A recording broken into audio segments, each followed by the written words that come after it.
What is up, though, chat, and everyone out there who is a Detroit Lions fan? You already know what time it is. It is time for the YAK Pod episode number 89.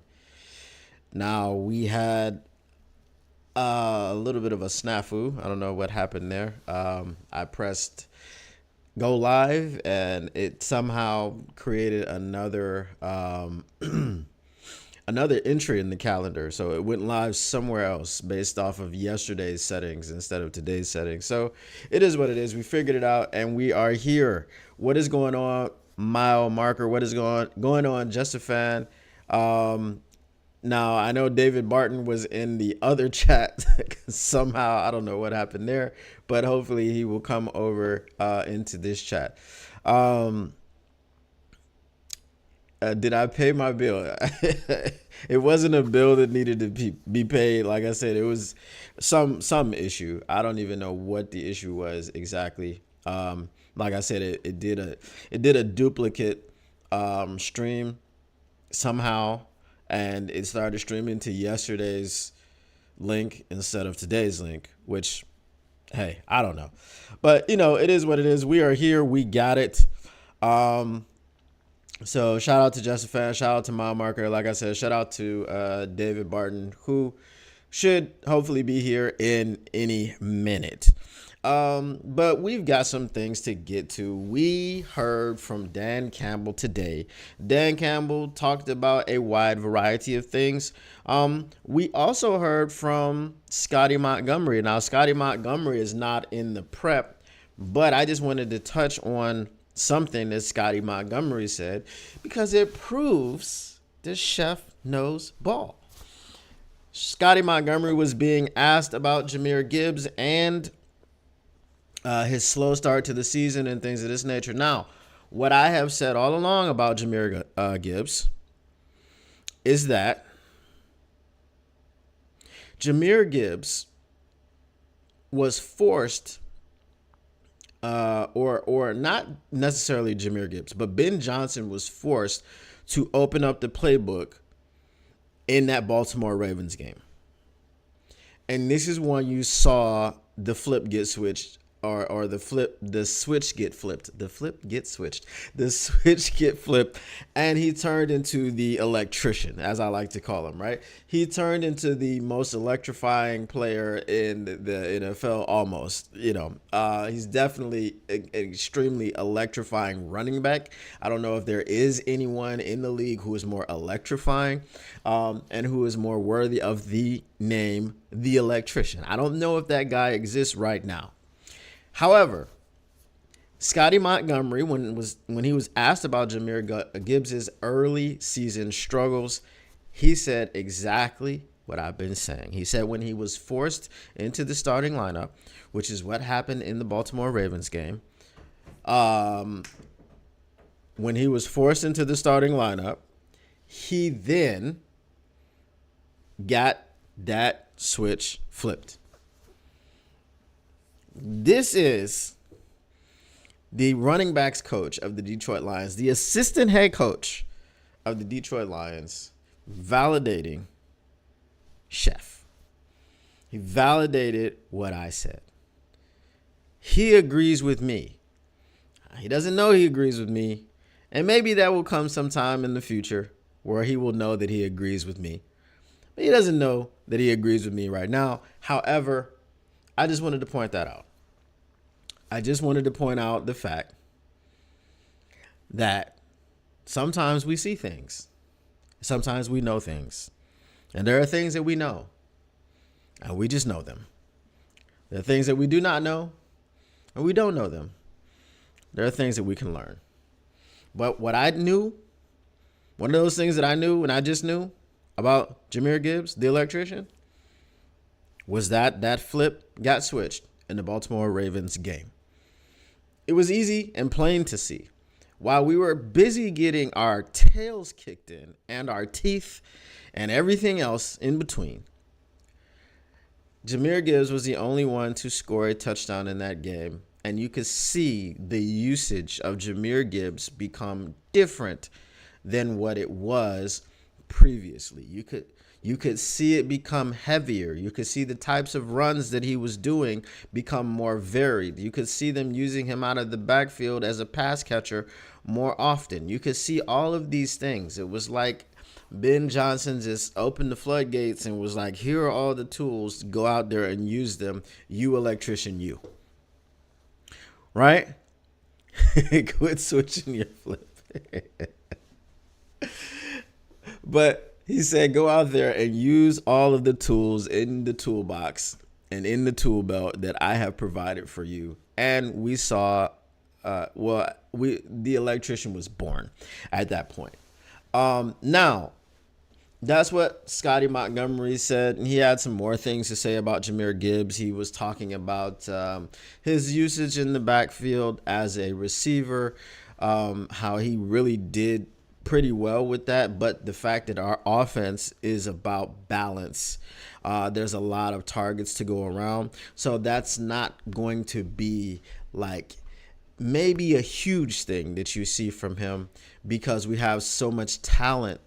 We have Jameson Williams, we have Sam Laporta, we have Amon-Ra St. Brown, we have all of these people out here who are talented, who we need to give the ball to as well. So that may affect how we see Jahmyr Gibbs used in the pass game. Now, he may be asked to line up in the slot, and he may be asked to do these different things from time to time, but it's probably not going to be a huge facet of this offense. So that's fine with me because, once again, for all the JMO haters out there, Dan Campbell just keeps saying good things about Jameson Williams. Dan Campbell keeps saying good things about Jameson Williams, and he is saying them on an unprompted basis. Why is that important? Again, I go back to this argument that I had with this person on Twitter who was talking this craziness. He acted like he was a JMO supporter, but he was just, but I just have a feeling, but. It's like he was just hedging his bets because he knows that he hates JMO, but he understands what the coaches are saying about him, and he just doesn't want to be wrong. So he just goes, well, I want him to break out, but I just have a feeling. Yeah, okay. If you want someone to break out, having a feeling doesn't make any sense. However, the thing that I was saying to this person was that all of this gushing, all of this praise is unprompted. It is unprompted. Sometimes he will be asked a question.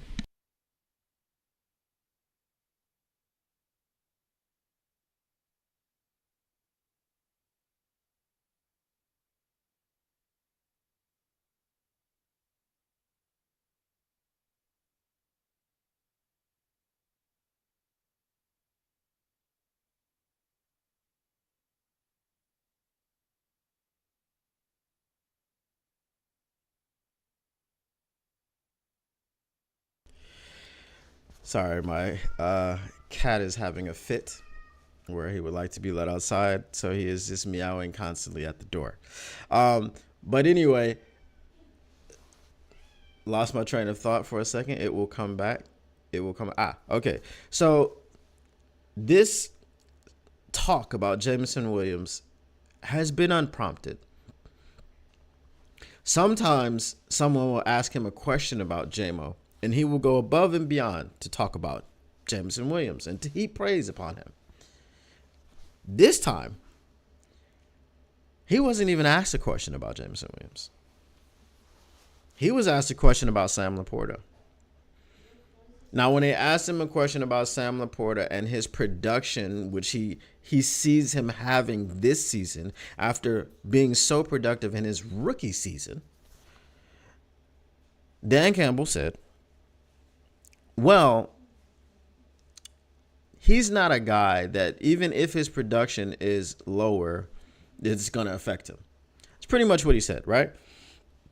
He said, because what if some of those targets go to JMO? JMO was, I kid you not, the first name that came out of his mouth. The first name that came out of his mouth. Right? Unless it was Saint. It might have been Saint. Don't quote me. It might have been the same, but either one of those was the first name came out of his mouth. Okay, and then he was like, and then, they might go to Gibbs or Monty, and he was like, and even Brock Wright, and he paused and waited for the reporters in the room to acknowledge the fact that he said Brock Wright would get more targets, and no one was biting on it, and he was like, okay, let's move on, right? But again, I keep talking about how JMO has been ingratiated within this offense, within this organization, within this franchise. Another thing that we see from Dan Campbell is that if you wrote a book about this current franchise, it would be one page. Why would it be one page? Because everyone is on the same one. Everyone is on the same one from the top all the way down. Sheila, Brad, Mike, Chris, Dan, Ben, Aaron, Shep. All of the people are on the same page. And Dan Campbell was talking about the relationship with his coaches, his coordinators, and he was talking about, doing situational drills or coaching something, putting in a certain play or what are we going to do in this situation. And he's like, sometimes he'll get antsy about it. He said they did something the other day and they talked about it one time and they didn't talk about it again. So then when he went out to practice, he wanted to install that situation. And he said he got a little bit antsy and he was like, Ben, and Ben is like, I got it, I know. And he was like, all the coaches are like that. All the coaches from the top down know what each other are supposed to be doing. They know that in this situation, we are supposed to do this. And they're all on the same page and they're not disagreeing. And this is just something which completely blows my mind. It blows my mind because we've never seen it. We've never seen it before. We have not.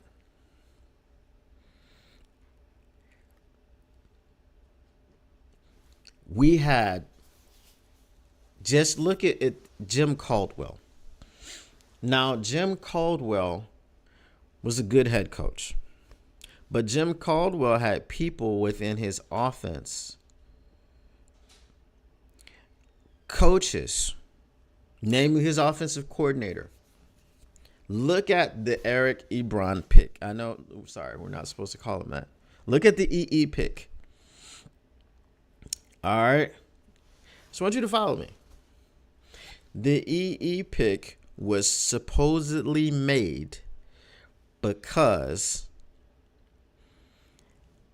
Lombardi came over from the Saints and he needed EE because he was the missing piece to the offense. EE was supposed to be JG, not Jared Goff, Jimmy Graham. EE was supposed to be Jimmy Graham. And this is why we took him so high in the first round, which was inexplicable with Aaron Donald being on the board and so many others, Odell Beckham, and the list goes on. We made the worst possible pick at that slot, right? I don't know if Odell Beckham is going to be, he's not going to be a Hall of Famer. He has Hall of Fame talent, but the injuries derailed his career. He can't really be considered seriously as a Hall of Famer. Even the Super Bowl ring that he has. Now, okay, I can't say he didn't play in the Super Bowl because he did play in the Super Bowl, but he got injured in the Super Bowl. And he was probably on his way to being the Super Bowl MVP because he was eating out there. So now we look at all of these people, and that's neither here nor there, right? And getting sidetracked. So we look at the EE pick, right? What was the Saints' offense? Where did Drew Brees throw the ball? Did he throw the ball down the field a lot? Did he do that a lot? Does anybody remember?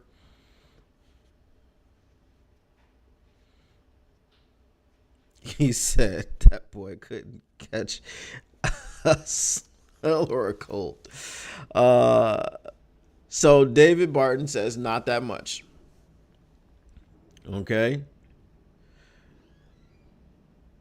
Don't remember.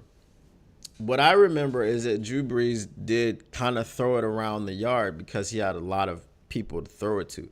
Now, if you remember what Jim Caldwell was trying to do with Matthew Stafford, is he was trying to rein Matthew Stafford in.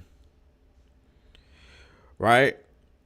So how do you have a high-flying offense with a reined-in quarterback? It cannot happen. So that begs the question, did head coach Jim Caldwell want EE? Or did Martin Mayhew make that pick because Joe Lombardi came and he made the case that if we could get EE, then our offense could be more like the Saints offense? Because then you would have to ask yourself the question, why would any head coach want to rein in a quarterback when you have a guy like Megatron? Why would anybody want to do that? And then you're trying to get a tight end, which is further going to open up the downfield passing game. So how are you trying to both simultaneously open up the downfield passing game and rein your quarterback in? Those things don't make sense. Those things don't live in the same world, which is why I say they were not on the same page. They weren't on the same page. You can't be on the same page if you're doing things that are diametrically opposed to each other. You can't do that. So they were not on the same page. And that's probably why, one of the big reasons why we didn't win anything, even when we thought we were going to win something, we got to the playoffs, we didn't win anything. Had a stacked roster. Our roster probably was better, position for position, than the Dallas Cowboys roster at the time. I mean, look at the receivers that were on that team. Who were they? Other than Des Bryant, who were they? Right? So that's a game we probably should have won. But like I said, you've got, Pick Stafford over there throwing picks and fumbling. And you've got a coach that's trying to rein that guy in because he does have a propensity for turning the ball over in the biggest moments, right? That happens. So now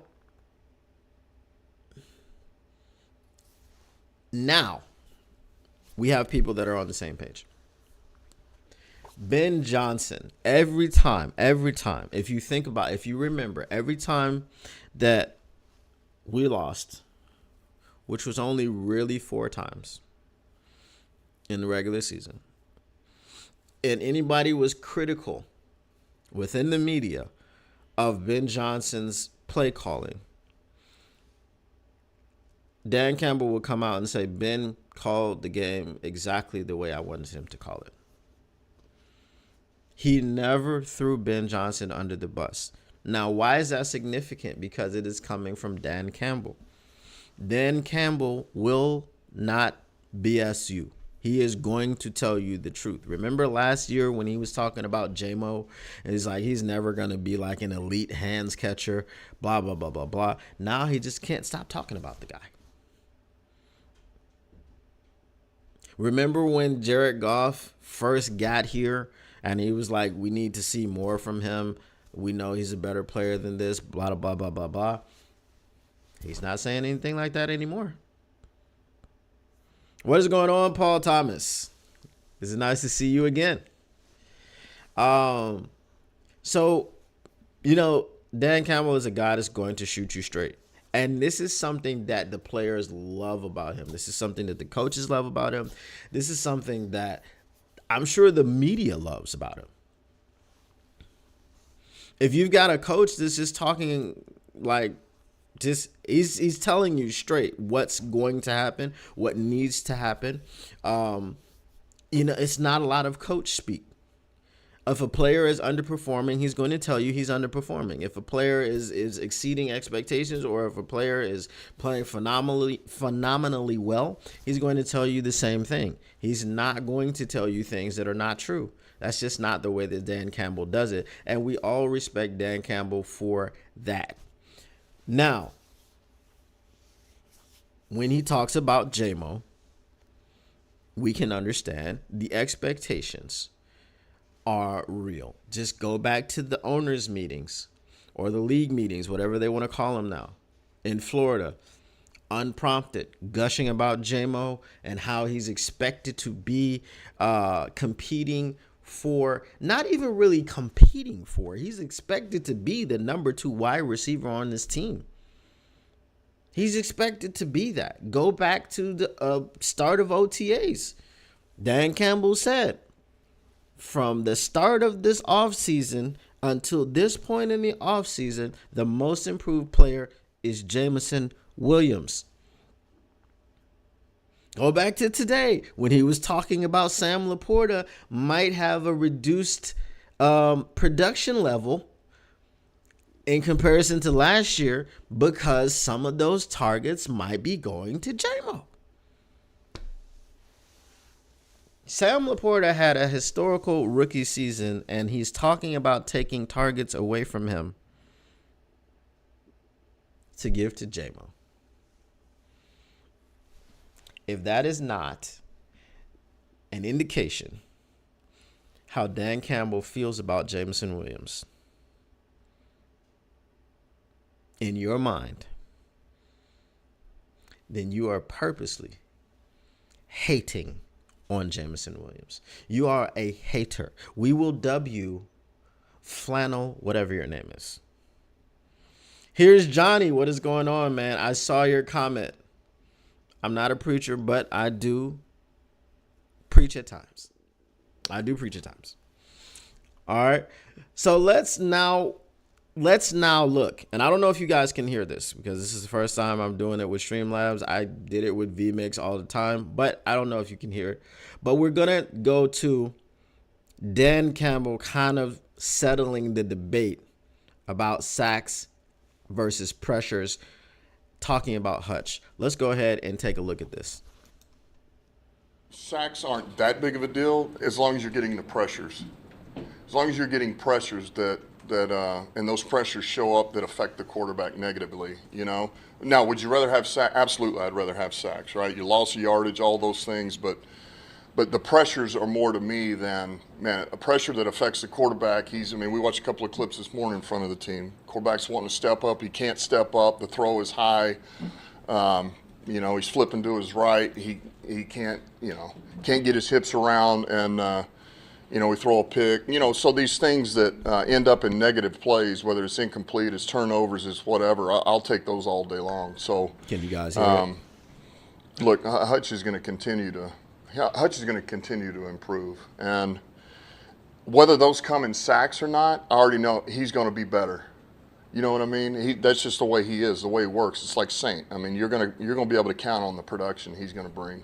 Do you buy that he needs somebody or more production on the other side of the line to improve? That will always help. It helps. If you've got somebody else that can kind of push them to you, at times you can kind of hide in a little window, and it could be a half a yard the other way and that's all it takes for him to miss by an arm length. So that helps.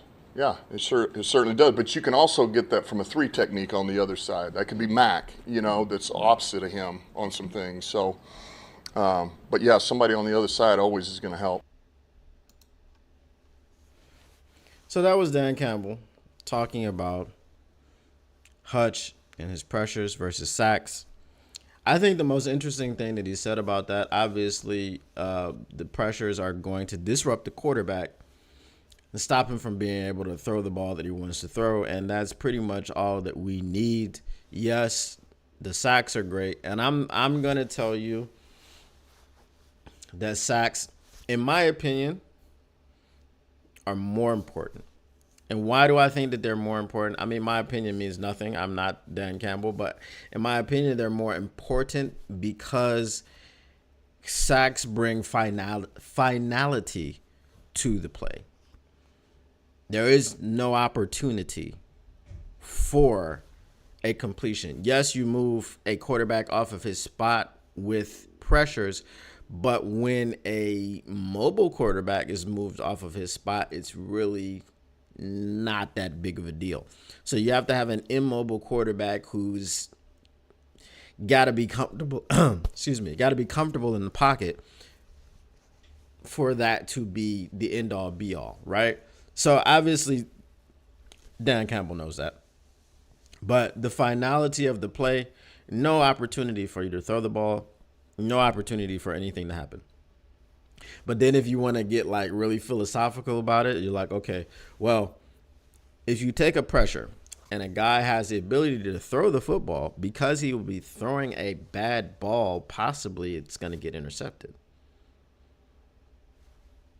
Again, it can go so many different ways.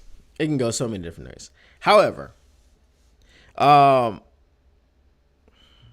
more turnovers with sacks, David Barton says. That's true. You can have strip sacks, but like I said, I mean, there is the opportunity to get interceptions, right? Speaking of interceptions, I don't know if you guys heard, but Terrion Arnold got an interception off of Jared Goff in practice. Now, did Jared Goff, here's the thing, did Jared Goff go and throw a hissy fit like Aaron Rodgers? He didn't.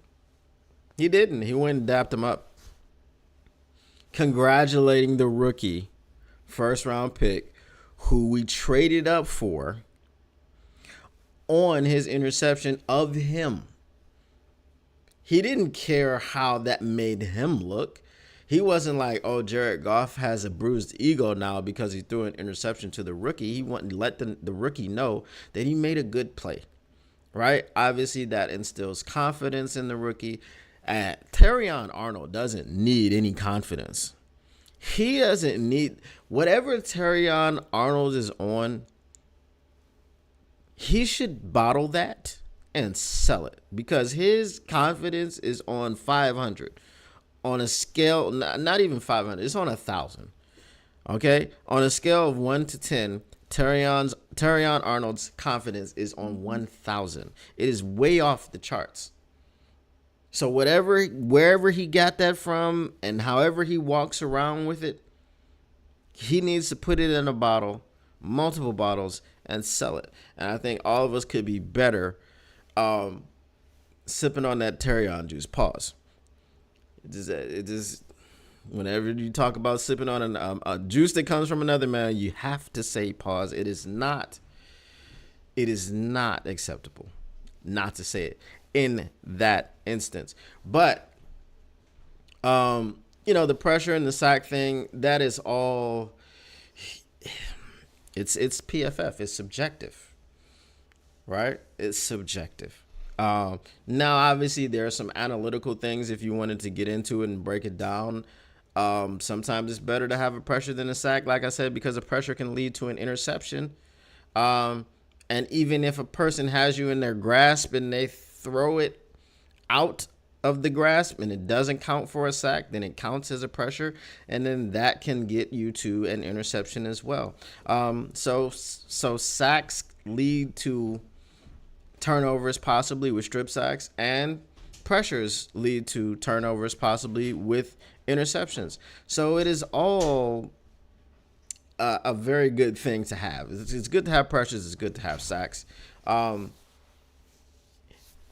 Logically, you would think that a sack is always better than a pressure, but like I just laid out instances where it could be better to get the pressure.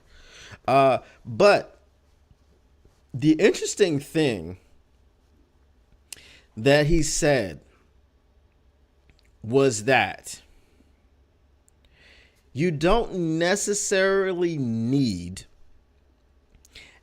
another bookend on the other side, because that pressure that you're talking about, which is going to funnel the sack eventually to Hutch, could come from the 3 tech on the other side, which is Aleem McNeil. Does anyone here believe that Aleem McNeil, without missing 4 games, does anyone here believe that he could not have added 3 more sacks? Because he had 5. Do we think he couldn't get to 8? Now, I'm gonna tell you why I'm using the number 8 in a minute. But does anyone believe that Aleem McNeil in 4 more games could not have amassed 3 more sacks? Does anyone believe that?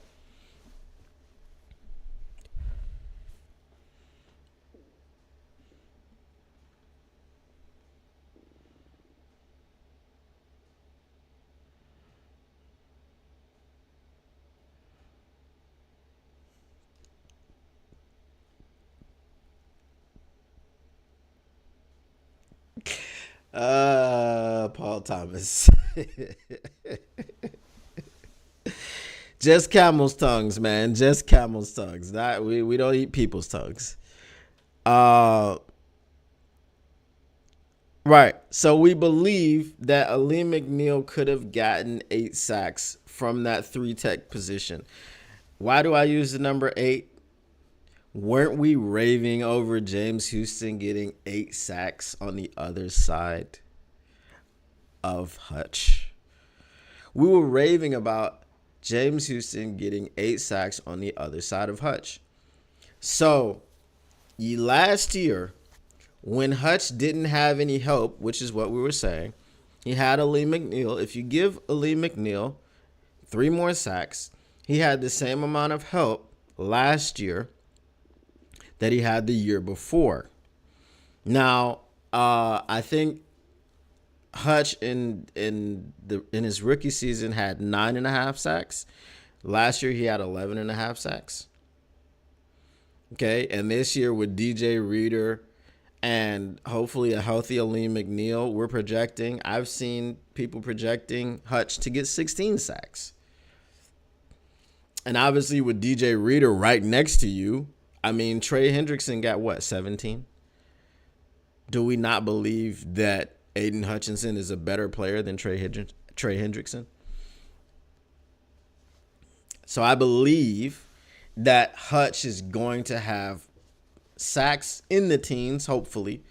But I think that whole defensive line is going to eat. Because not only is DJ Reader next to Hutch, he's also next to Aleem McNeil. He's actually in between them. Right? Hutch, DJ, Aleem. Hutch, DJ, Aleem. And on the outside, we have James Davenport. Right? James Houston and Marcus Davenport, or Marcus Houston. Right? Shout out to anybody who knows who Marcus Houston is.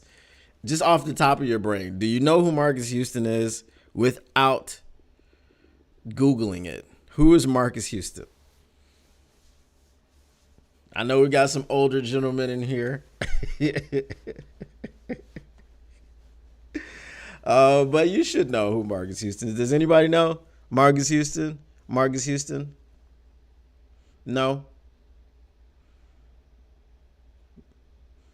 No? I might be getting the no, I'm not getting it wrong. I know who he is. It's does anybody remember the group Immature?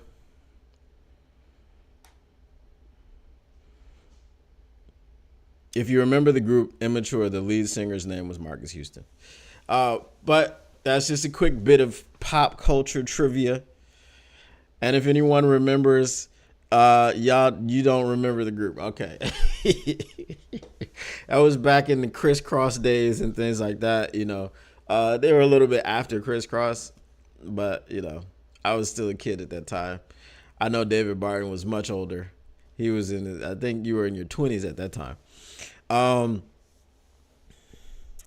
Pop goes to culture, and the culture goes pop.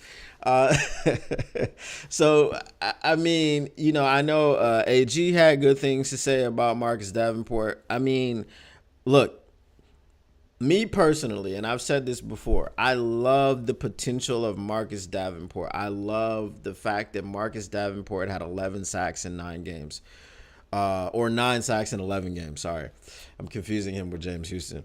But I have so much pause. Knowing something gives you cause for pause. I have so much pause when we're talking about his health, because that's his thing. He misses games. And last year he missed a lot of games. But then we could say that was an outlier, because before that he was missing like 2 games here, 3 games here. I think before that was, like we said, he missed 5 games because he had 9 sacks in 11 games. He only played 11 games that season. So he would miss bits and pieces here. 5 was a bit concerning. He's never played a full season. I believe he was drafted when they were playing 16 games. So he had one season where he played 15. So that was the closest that he got, whether it was 16 games or 17. 15 games is the closest that he got to playing a full, complete season. And last year was just everything fell apart. The wheels fell off. Now, you could say that since the wheels just fell off and he only played in 4 games, that there's nowhere to go but up from there.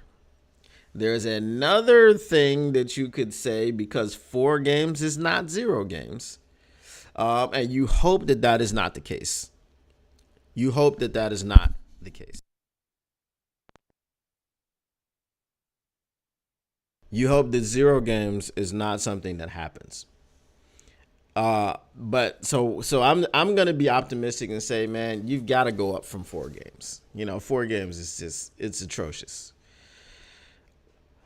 However, that's just me being optimistic, and we don't know what's gonna happen with the injury bug. I have no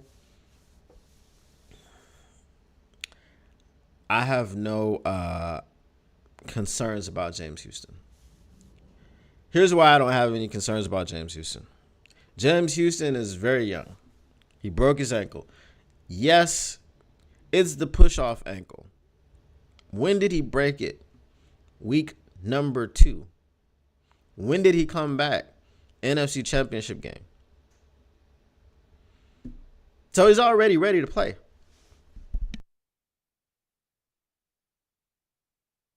Excuse me. He's already ready to play. We've already seen him play. Now, it was spot duty, and he didn't play too many snaps in the NFC Championship game. I mean, he did get to Brock Purdy once on a hit that could have been a flag. But we've seen him there. We know he still has the bend. We know he still has that get off. Professional surgeons are doing these surgeries. He did a tightrope surgery on his ankle. I think that bone is completely healed. I think, especially if we're talking about week number 1, he broke the ankle in week number 2. It doesn't take a year to come back from a broken bone. It takes a year to come back from a torn Achilles. It takes a year to come back from a torn ACL. Well, not even a year anymore with ACLs. You might get back in 6-7 months. But I think he's had enough time. I think he's had enough time to rehab. I think he's had enough time to get himself back together. We know he was in game shape. We saw him play in the NFC Championship game. So anyone that has concerns about will James Houston be the same player, will he be that explosive, it's a bone. I know it's on his get-off foot. I know that. But it's a bone. It is not a tendon. It is not a ligament. It is a bone. Right? What happens when a bone breaks? It gets stronger around the break point. So I'm not concerned about James Houston at all. What was the AO about? What did I miss?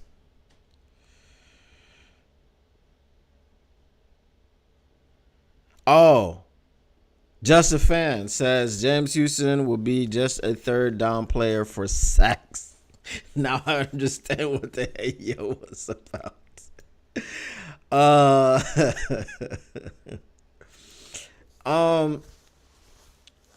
I would disagree. Man and his bone. I would disagree. No Diddy. No Diddy. If you're getting people in second and long, it just depends on the tendency of the offense. It depends on the tendency of the team that we're playing. I hate, personally, 100%. I've always hated being in second and 15 plus and running the football. Like, I get what you're trying to do. You're trying to not try to get it all back in one chunk. I understand that. But to me, if you're going to run a swing pass or if you're going to run a slant across the middle, if you're going to run something short, you can throw a dink and dunk pass. You can throw a pass that travels 3 yards in the air. You can throw a pass that travels 5 yards in the air. But it's second and 15. Make your pass travel 5 yards in the air. That's just the way that I look at it. Like, I don't understand. It rarely works. It rarely works. If I'm looking at analytics, it may work more often than I believe that it works. But if I'm looking at the games that I've watched and the situations that I've seen, it doesn't work. It's not a good thing to do. It's just like running a draw play on 3rd and 19. It's like, why are you giving up? If you're going to do that, just punt the ball on 3rd and 19. Like, nobody believes that you're picking up 19 yards on a draw. You think the defense is now playing prevent because you got a 3rd and 19 and they're just like, oh, don't let anything behind you. So we'll line up 20 yards off the line, and you think that's what's happening? I don't, because that's not what's happening.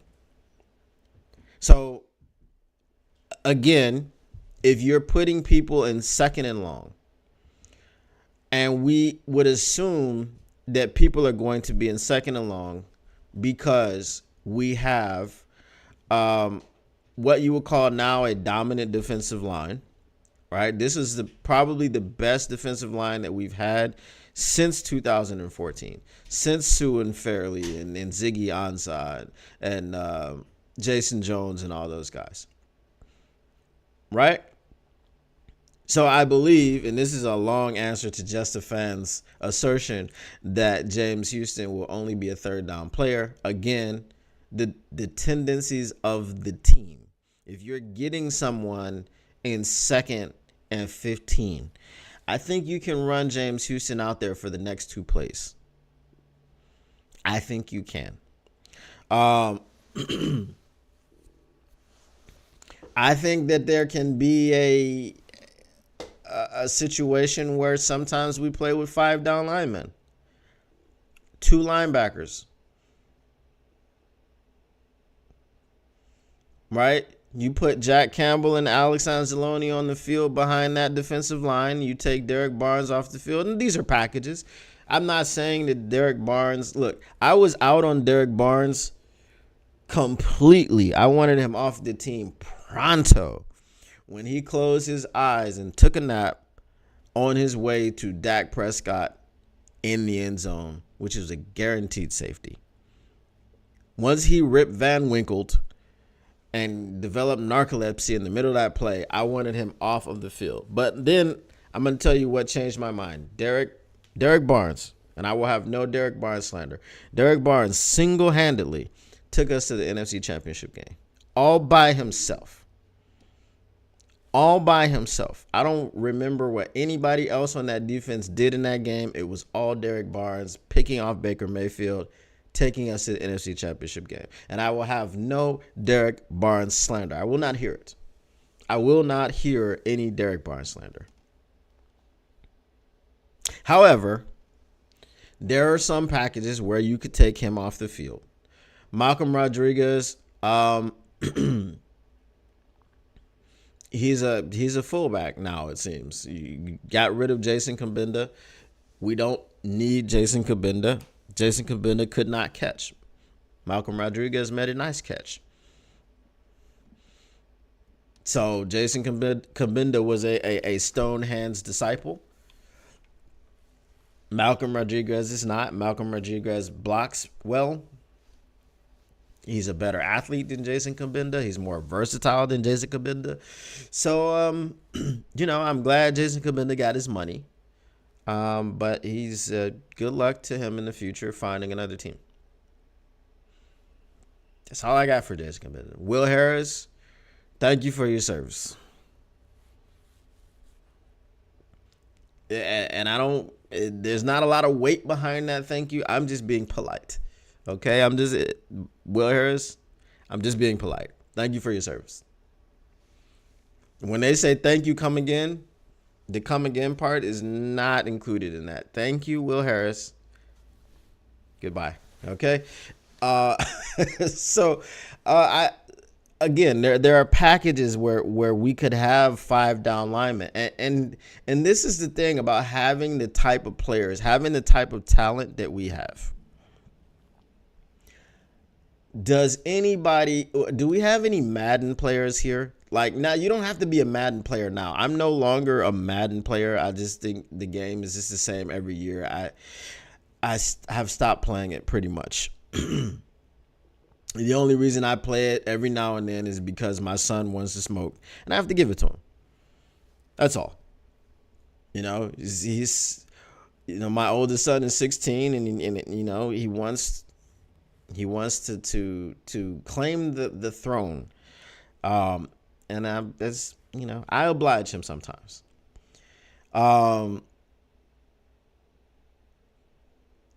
But if you've played Madden, now I can't remember when you had to have played Madden to be able to do this, because you haven't been able to do it in quite some time. That's right. Oldest son is talking noise to Pop, and he's got to sit him down. I got to sit him down. Now the game has gotten so ridiculous that he can beat me, because it's just, I feel like the game has this artificial intelligence that handicaps the better player. Once they realize, like, okay, you're a better player. Like, every time I play him, the game is like within 7 points going into the fourth quarter. And it's always something crazy, wild that happens to get it to 7 points. It's like someone is going to miss a tackle, or we've got this thing where we've like drafted 5 players who we wanted on our teams. He's a Chiefs fan. Obviously, I'm a Lions fan. So he's got like Christian McCaffrey on his team, because I only gave him 5. And Christian McCaffrey will break 17 tackles on his way to like an 80-yard touchdown run, which is absolutely asinine. It's ridiculous.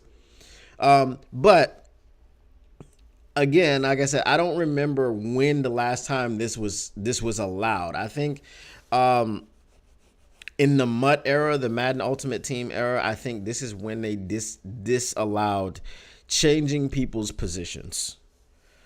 I used to like take a safety and make him a linebacker, right? And I would have just these lineups of, we'll have like 6 safeties on the field at the time, because like 3 of them are linebackers. And unless you had a power back, you weren't getting through that, because I had so much speed and we're flying around the ball. You're not going to get the edge. So the only way that you could stop that was to be able to get to the second level with your offensive lineman and block some of those safeties, because you're cooked at that point. If you weigh 220 and you're blocking a man that weighs 100 plus pounds more than you, it's not going to work out. But I feel like in some ways, this is the situation that we have Not so much with our defensive line. We don't have a tremendous amount of depth on our defensive line, but I believe we have enough currently. Now, can we withstand a couple of key injuries to the defensive line? I don't know about that. But definitely with our secondary, we have all of these pieces out here. So if you have 5 down linemen, and this is going to be more of a passing down package. So this is what I'm saying. Okay. Now, if you get teams into second and long, and then you go, all right, now we're going to take off Derek Barnes, and we're just going to have Dan Campbell and Alex Anzalone as our linebackers. We're going to have Hutch, Reeder, McNeil, Houston, or Davenport and Houston. Houston is going to be a stand-up rusher, hand not in the dirt, right? So, but here's the thing, and I just thought about this. Remember, before he got injured, they were playing him at outside linebacker a little bit. So now it's really not even a different package. You're still running a 4-3, but instead of Derek Barnes, now you've got James Houston out there. And oh my God, if you put James Houston on the same side as Hutch and rush the passer,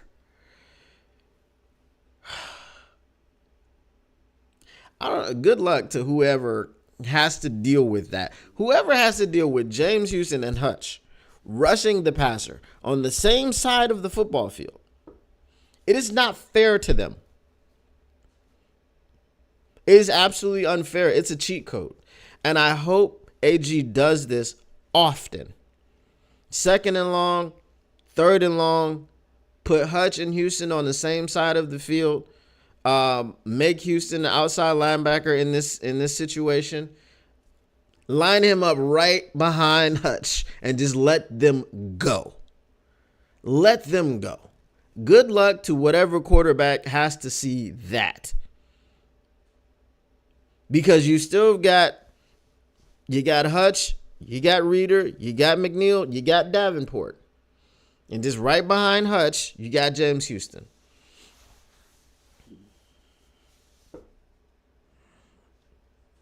I mean, can you guys allow yourselves to imagine what that lineup, what are you doing as a quarterback? And you see both Aiden Hutchinson and James Houston coming at you at the same time from the same side. What are you doing? What are you doing? Are you immediately getting down? Are you throwing the ball out of bounds immediately? What are you doing as a quarterback who's in that position? Because I don't envy you.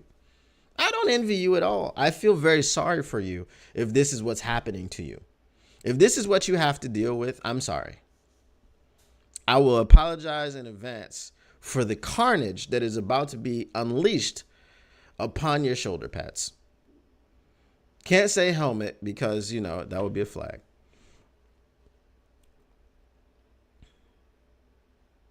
Now, hospitalizing quarterbacks. There we go.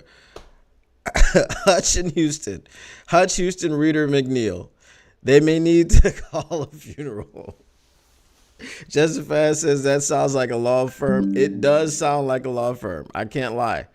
Hutch, Houston, Reeder, McNeil. All we do is win. What was that? I can't give any, free sponsorship stuff, but say they're gonna crash a QB party. I mean, if you put that lineup out there, man, like I said, it's just something that it kind of brings a tear to the eye just to be able to think about all these possibilities when just last season people were spazzing out at the trade deadline because Brad Holmes didn't trade for Chase Young.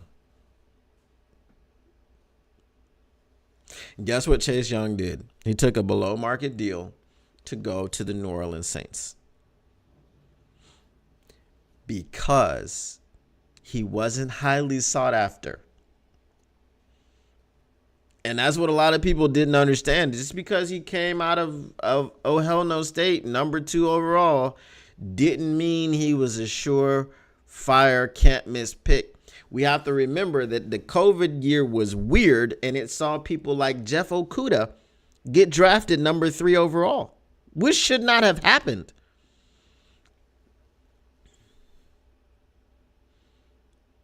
It shouldn't have happened. Here's a question that you might think is crazy. Who is a more technically sound cornerback, Teez Tabor or Jeff Okudah?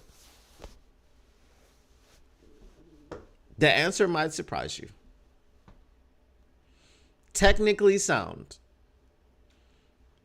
If you go watch their tape, it's probably Teez Tabor.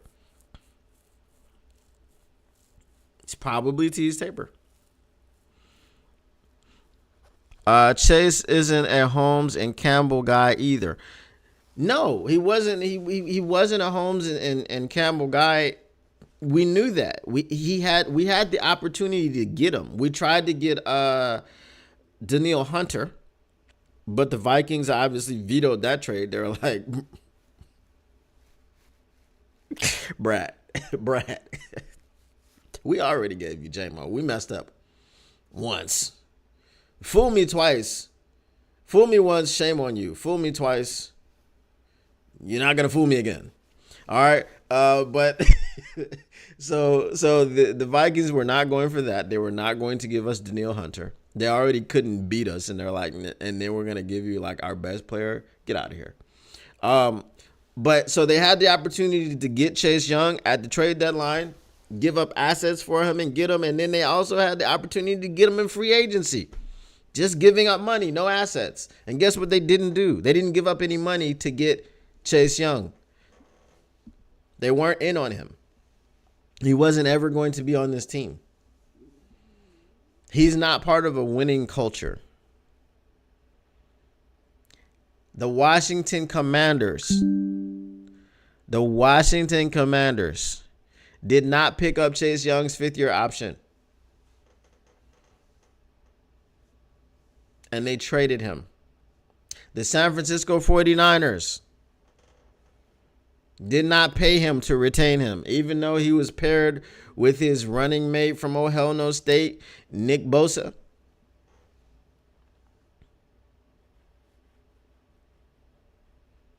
They didn't do it.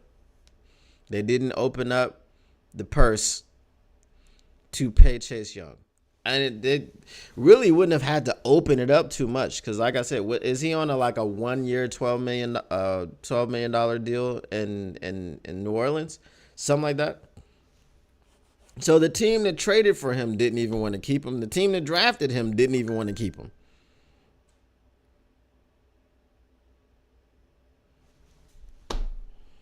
I mean, it's all in the tea leaves. You just got to read them.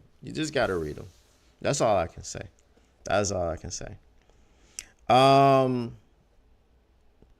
Oh no, Kuda was a hot mess.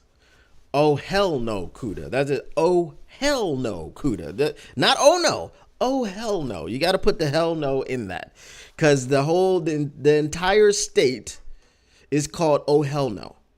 So you have Cleveland, oh hell no. You've got Akron, oh hell no.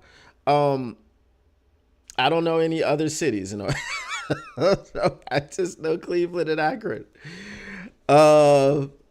Where is Cedar Point? Does anybody know where Cedar Point is? Because I don't. I know I was taken there as a child. I didn't know I was in oh hell no. Mistake on the lake. Yes. Sandusky. Oh my God. Sandusky, oh hell no. Remember Jerry Sandusky? It would be crazy if he was from that place too. That would be just wild if he was from there. The mistake on the lake. There we go. 100%. 100%. But Guys, I appreciate you hanging out again, as always. And as I said, we are working on that. Just a Fan did not hear. Just a Fan, I'm working on some exciting news. There are going to be some changes to my channel. It actually will probably be another channel, which I will be taking over, which has more subscribers, more fun for the chat. We'll have probably memberships and things of this nature. Someone was asking about super chats and things of that nature. You'll be able to send those things through and support the channel. I will be part of a network. All very exciting stuff. And this is more information that I've given about it before, but this is what's happening. So, we got a lag? No.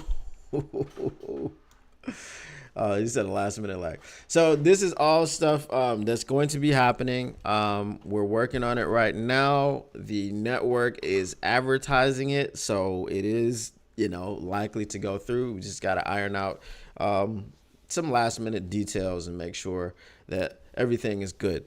But that is what's going on. Hopefully that will kick off soon. When it kicks off, I will let you guys know here 100%. I will ask you to subscribe to that channel if you're not already subscribed to that channel. Hint, hint, wink, wink.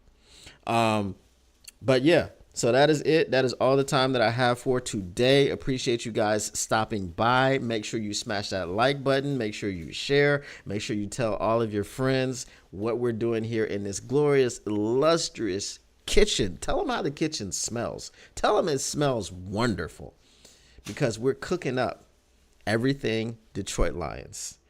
And until next time, as always, peace.